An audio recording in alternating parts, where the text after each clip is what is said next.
Hey everyone, I hope you guys are doing great. My name is Amit Surana. I'm here with an interesting session to help you understand what a TITA question is. So what are TITA questions and how to deal with them? Now a lot of people freak out when they say TITA questions, or a lot of people take it a little too lightly. So let's talk about facts. Let's understand what you're supposed to do, do's and don'ts with TITA questions. My name is Amit Surana. I am an aeronautical engineer from Chennai with over 7 years of experience teaching quantitative aptitude and other aspects of the test, and I have trained over 2 lakh students. Please don't forget to follow #CatLifeDaily on Instagram the next time you go there. And these are the 2 Telegram groups that I'd like for you to be a part of. The links for these Telegram groups are given in the description below. Do not forget to join them. We will be giving updates on everything that we have planned for your MBA prep. So whether you're preparing for MBA, whether you're preparing for any other management entrance test, or even if you're preparing for IPMAT, all the updates will be given in these 2 Telegram groups. So don't forget to become a part of them. Let's start understanding what TITA questions are and let's see how to deal with them. What is TITA? What does TITA stand for? First things first, TITA stands for type in the answer. Yes, so this basically means that there are 2 types of questions asked in the quantitative ability section of your CAT. One is MCQ and the other is TITA. So TITA is basically the questions that are non-MCQ questions, right? That means there will not be any answer choices. This basically means that you will have a question and there will be a text box followed by it in which you will have to type in the answer. So this is an example of an MCQ question. Do you see this question was asked in 2020 first lot? But this was not the actual form of the question. Here I have put in answer choices, but the actual question did not have answer choices. This is how the actual question was. So what do you see here? You see a text box. This is where your answer goes, and you're not allowed to use your keyboard. You're going to have to use this keypad. Right, this is a virtual keypad. This will be visible on your screen. You're going to have to use your mouse cursor and select the answer for it. Now what's the advantage or what's the disadvantage of this? First, let's look at the biggest disadvantage, right? We know that for any question that you see in your quantitative ability question in quantitative ability section is we normally have the traditional method of dealing with these questions, which normally take up a lot of time. Right, they are usually time consuming, traditional method. So what do? We go reverse engineering on them, right? So what do? We plug in the answer choices into the question and check if they work out or not. Yes, but the biggest disadvantage that a TITA question has, and probably the only disadvantage that it has, is you will have no clue what would be the range of your answer. So whether your answer contains a single digit, it could be accepted. If your answer contains like 100 digits, it will be accepted. Whether your answer contains pi and all that, still accepted, right? So you will have no clue what your answer is or whether you're at least going in the right direction or not. Yes, so this is the only disadvantage. Yeah, now understand, look at this question. You know, this question we could do it using allegations, we could do it using equations, yes, but this question will be 10 times easier if we had answer choices. Yes, so what are they asking? They have given the total amount spent, they have given different profit percentages for different parts of it. Yes, and they have given the overall profit, and they're asking how much did one of the items cost. Desktop. So if we know total is 50,000, then we can go reverse engineering on this and check if one of the answer choices match or not. Yes, so we could check with 20,000 and it will satisfy. But the problem now is what? We will not have this particular opportunity because this is a TITA question. Yeah, but is it really that bad? Is TITA really that bad? Let's talk about all the pros, all the cons of TITA question. Okay. First, let's talk about, is TITA a part only of CAT or is it also tested in other tests? Yes, so TITA is tested in XAT also in the form of numeric answer type questions. It is tested in GRE also in the form of numeric entry where you have to enter a number, and it is also tested in IPMAT in the form of short answer. Yes, so IPMAT is a test for people who are looking for that 5-year integrated course, 3 years for BBA and 2 years for MBA together. Yeah, so TITA on the whole is not something that's restricted only to CAT. In other forms, they're still available in other tests. So whatever I'm going to talk about today will help you not just for CAT but for other exams also. Yes. Now let's talk about the keypad. What would be the interface? So if you haven't already given a mock test, or if you haven't already seen how the interface is, let's talk a little bit in specific about TITA questions. So what do you see? Like we saw earlier, right? You see a question, you see a text box, and you see a keypad right under it, right? So this is the exact keypad that you will see. So if you notice on the keypad, there's a backspace. Yes, there are numbers from 0 till 9. If you have to enter decimals, then there's a decimal point. If you have to enter negative terms, then there is the minus sign. Yes, you can also move from one digit to another using the arrow buttons, and if the answer that you've typed is completely wrong, you don't have to sit and type backspace every single time. You can simply click on clear all, and whatever is in the text box will get cleared.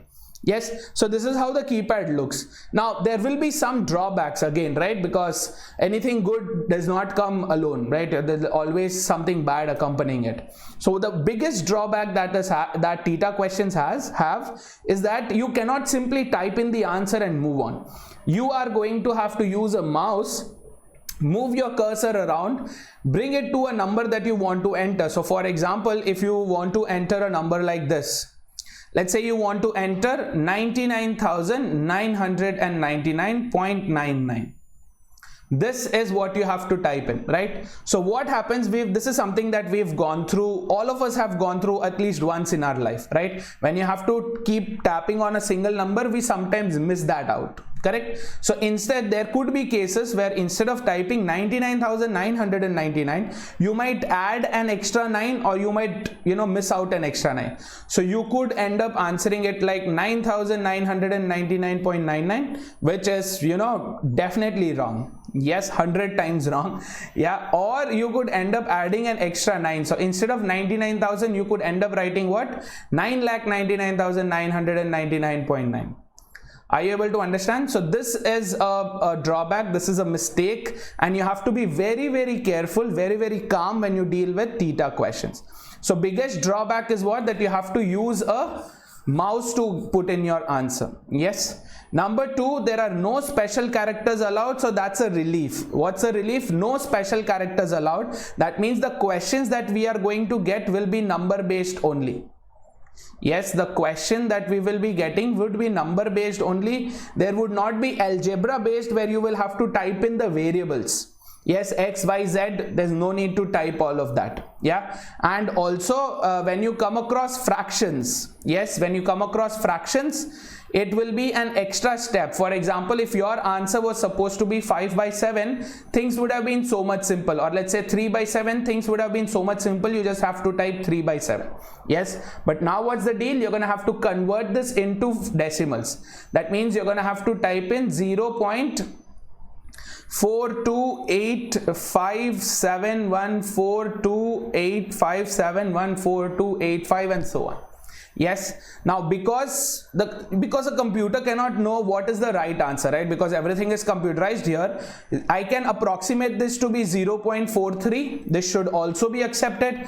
0.429 should also be accepted. 0.428586 should also be accepted. 0.4287 should also be accepted. So there's so many difficulties here, right?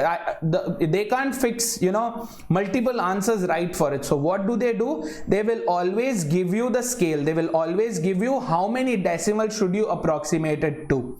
Yes, so whether if they say that you have to approximate it to 2 decimal places, then this will be your right answer. If you have to approximate it to 3 decimal places, then this will be your answer. 4 decimal places, then this is going to be your answer. 5 decimal places, then this is going to be your answer. I hope this is clear, right? But there is no way in which you can enter a fraction value.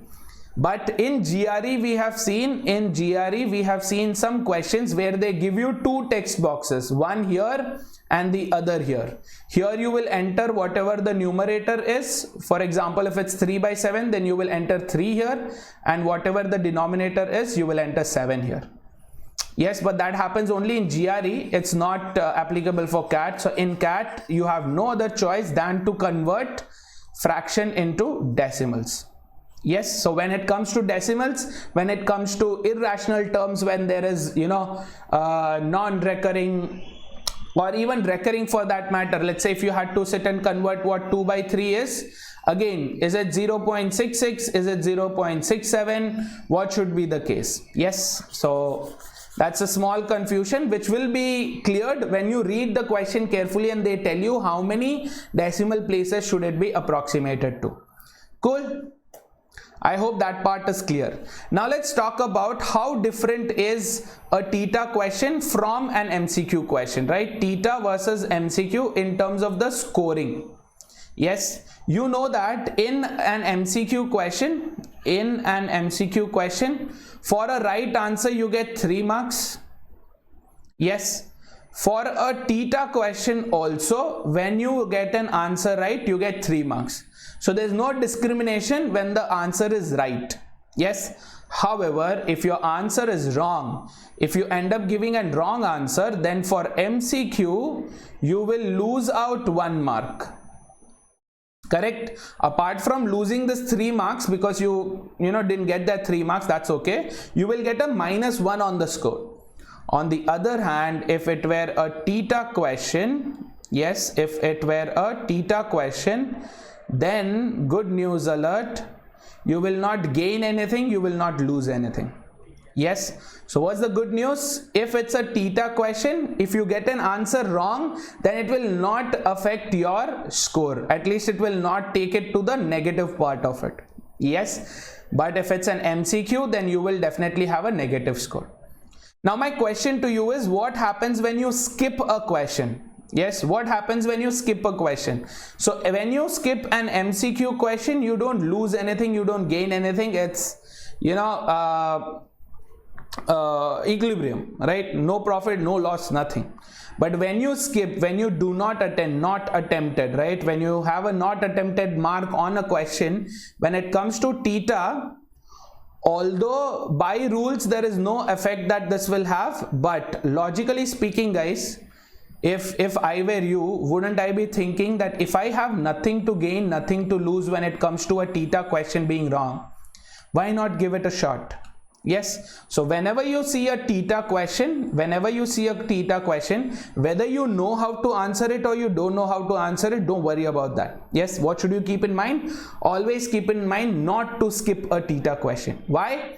Because if you get it right, amazing job. If you don't get it right, still you have nothing to lose.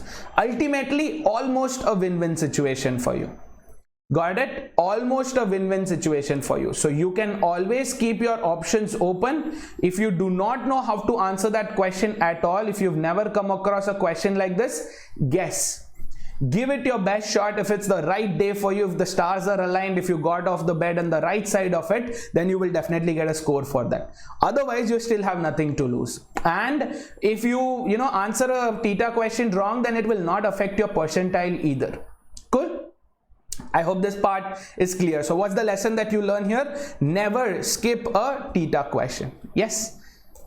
Now let's move on to some of the tips, a few things that I want you to keep in mind when you come across TITA questions. So this is something that you have to become used to. Yes, you have to inculcate these tips in your lifestyle, or at least when you take the test, right? So I want you to keep these in mind when you practice, not when you take the test. Don't leave it till then.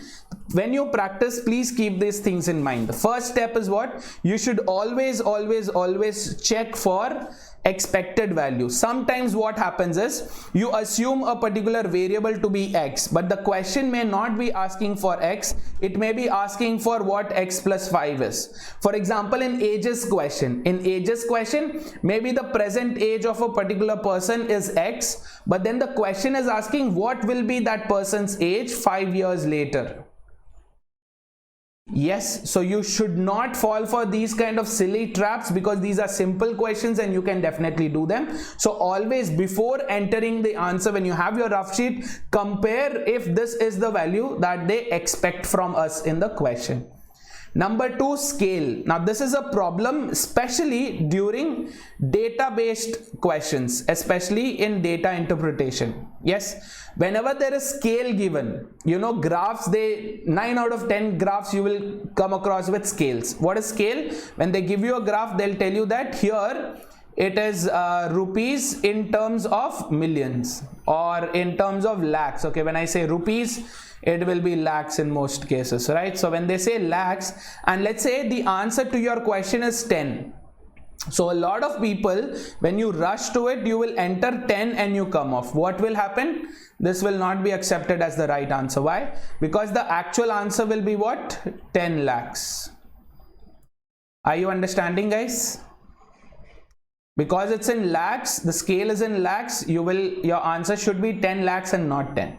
So you have to be very, very careful when you deal with DI based questions specifically, but this kind of a scene has happened during quant questions also. So keep in mind the scale, keep in mind the units. Sometimes when you do the calculation, you might consider the unit to be kilograms.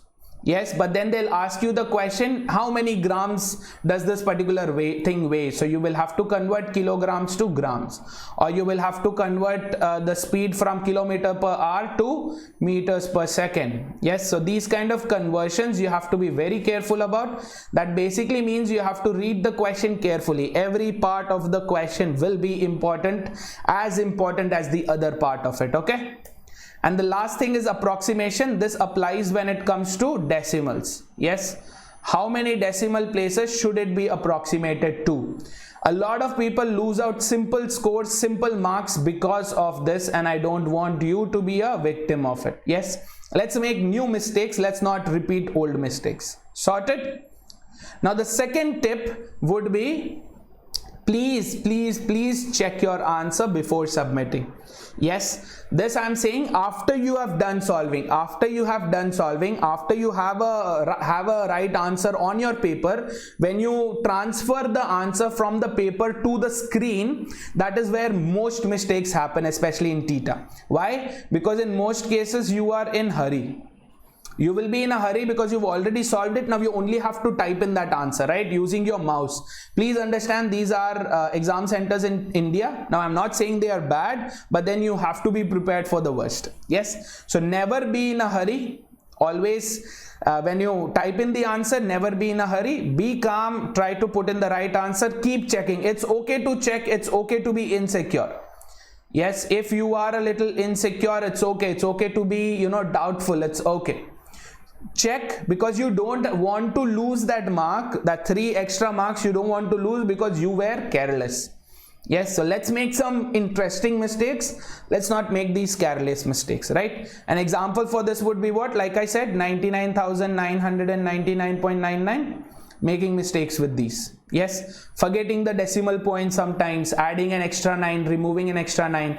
This will again happen when you have repeated digits, zeros. Yes, you will not know how many times you've clicked onto it. Yeah, so please be careful, be calm, don't think too many things when you transfer the answer to the screen. Yes. So these would be the only 2 tips that I would give you when it comes to TITA question. Yes. So now let's quickly just recap everything that we've seen so far. No keyboard allowed in TITA, only mouse. Always use mouse. So when you practice, use a computer. Don't do it on your phones. Avoid doing it on your phones as much as you can. Practice on a computer. Avoid using the keyboard. So if you can disconnect the keyboard को disconnect करो, उसको side में फेंको मत. Don't create e-waste, right? Don't throw them out, but keep them separate. Keep it separately. Don't connect it. Yeah. Use your mouse. Get used to using a cord mouse. This is a cordless mouse, right? मैं wired वाला mouse use करने की आदत डाल दो, क्योंकि बहुत बार wire हाथ में अटक जाता है. All that, right? I understand all that is silly, but still, it's okay. It's very good to be prepared. Yes. So most things on your test platform will be mouse operational only. Whether it is the keypad and TITA, whether it's your calculator, that will be mouse operational only. Thing number 2 is what? There are no negative marks. So if you get it right, you get as much as you will get for an MCQ question. But if you get it wrong, you don't lose anything. What's the lesson there? Do not skip TITA questions. Never skip TITA questions. Whether you know it or not, go for it. Yeah. Number 3 is what? Check for expected value, check for the scale, check for the units, check for approximation if it's given. Yes. And last but not the least, do not ever rush, especially in a TITA question. I mean, you should not rush even during an MCQ question, but during a TITA question, take that out of your mind. Yeah. I hope all these information, all this advice was helpful for y'all. Now let me give you a quick idea about what we are doing currently. There are ongoing classes on YouTube. I take classes on YouTube on quantitative aptitude. One is a beginner's batch. I take 2 batches on YouTube. One is a beginner's batch. This was started in the month of April. This happens at 3 p.m. every day, 3 p.m. to 4 p.m. every day. Yes, a 1-hour session. Currently what we are doing is geometry and mensuration. Yes, we have just done 2 lectures, so you can join in from tomorrow or from whenever possible. Join in, take advantage of that. Yes, apart from my usual 3 to 4 p.m. beginners batch, there's another batch which we started in the month of December. Yes, which is your Propel batch. This Propel batch, I take 1-hour classes every day from 8 p.m. till 9 p.m. Currently we are doing modern maths on probability. Yes, so we'll be continuing this. We will be starting a lot many batches also, don't worry about that. We will also be doing DI and LR. Yes, you'll have to be a little bit patient with that. Yes, so I hope all this is useful. I hope you take advantage of it. I really wish you all the best, and please don't forget to consider joining into these batches. Now these batches are taken by professional educators that are famous for producing results. Yes, a lot of them are ongoing batches, some of them are upcoming batches. You can join these if you're preparing for CAT 2021 and for other exams also, because at the end of the day the syllabus is still the same. Yes, and if you want to become a part of one or many batches, you can join any number of batches. If you want to become a part of it, you can take a plus subscription, pick up any one of these packages. You have a 24-month subscription all the way till 1 month. Yes, 24-month subscription is for someone who is preparing for anything beyond CAT 2022. CAT 2023 or other management entrance tests that you will take in the year 2022 and 23. Yes, or also IP Math. If you are preparing for CAT 22 alone, only CAT 2022, then you can go for the 12-month package also. Yes, CAT 2022 and other management entrance tests also. So let's say CAT 2021 will also be included in that. So 21 plus other management entrance tests, go for the 12-month package. You can go for the 6-month package if you're preparing only for CAT 2021, because we are in the month of June right now. Yes, 6 months from now it will be December. That is probably when CAT would be held, right? Keeping in mind what happened in 2020, we could expect something of that sort happening in this year as well. Yes, also don't forget that there is an offer going on. If you use my referral code Surana Live, you will get a 10% discount, and also by using my code, if you take a 6-month subscription, yes, if you take a 6-month subscription which costs you about 14,760, you will get 1 month subscription free on this. Yes, you don't have to apply any special code for that, just the Surana Live code will do. Yes, so a subscription worth 3,700 free only and only if you take 6 months, and this is applicable only for this month, so take advantage of this as much as you can. Yeah. Apart from the regular plus subscription, there's also something called an iconic subscription. Yes, an iconic subscription has all the benefits of plus. That is, you will get unlimited access to all the content on the platform, live classes, recorded classes, PDFs, previous year questions, practice sessions, theory sessions, doubt clearing sessions, all of that. Apart from that, if you take an iconic subscription, you will get a personal mentor assigned to you, who will help you with everything, be it with regards to academics, be it regards to giving you a plan or a schedule, regards to choosing what kind of management entrance test you should be giving, what kind of program you should be going for, what kind of colleges you should be going for. All of that questions you can ask your mentors and they will help you out with that.